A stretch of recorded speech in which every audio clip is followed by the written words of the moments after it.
Monsieur le Président de la République, cher François Hollande et chers étudiants.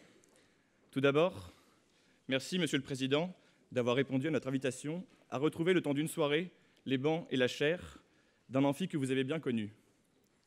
Merci aussi à Sciences Po, qui nous permet d'organiser cet événement en Boutmy. Et enfin, merci bien sûr aux membres de l'association de l'École d'Affaires publiques qui travaillent tous les jours au service de la vie étudiante sur notre campus. C'est un grand honneur pour l'AEAP de démarrer ce second semestre avec vous.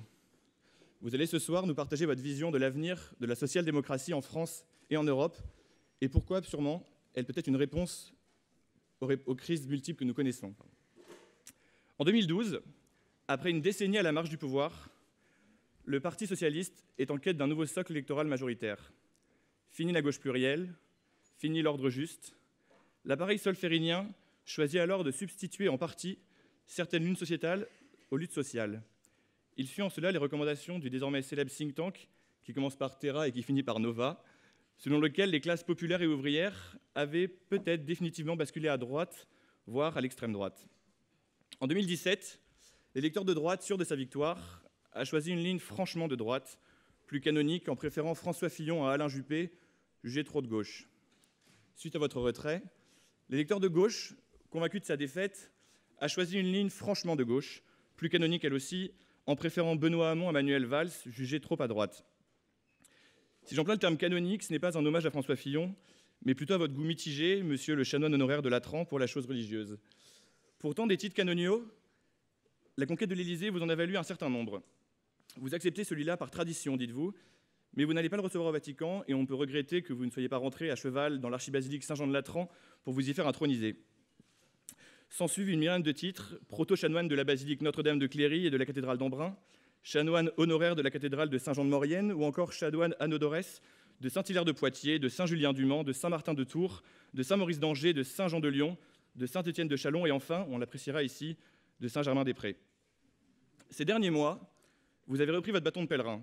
Et peut-être que ce soir, cette belle litanie de tous ces titres adjoints à la fonction présidentielle, forme d'ode à notre histoire et à nos territoires, pourrait vous donner des idées d'une autre itinérance, non pas mémorielle, mais pénitentielle et aux allures peut-être de campagne présidentielle. La social-démocratie fut la grande absente de la dernière élection présidentielle.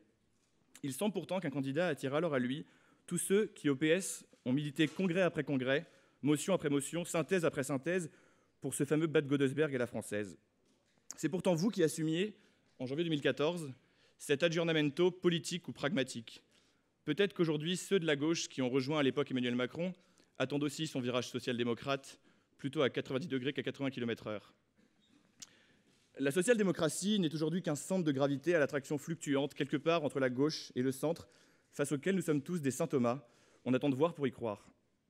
En effet, son avenir en France et en Europe semble assez flou. Peut-être est-ce révélateur d'un manque de passé ou d'un excès de passif. En tout cas, c'est un dessin aujourd'hui dont on peine à distinguer tant les contours que le dessin. La social-démocratie est-elle une idée simple ou une pensée complexe? Est-elle l'antichambre du libéralisme ou un socialisme passé au Karcher? Peut-être une force de l'esprit qui a du mal à nous quitter ou un appel au changement pour qu'ensemble, tout devienne possible?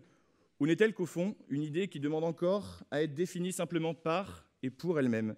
Somme toute, une idée normale. Après votre discours, nous aurons le plaisir de vous interroger avec Juliette Lequen, vice-présidente de l'AEAP et étudiante en affaires européennes, ainsi qu'avec Thierry Pech, directeur général de Terra Nova.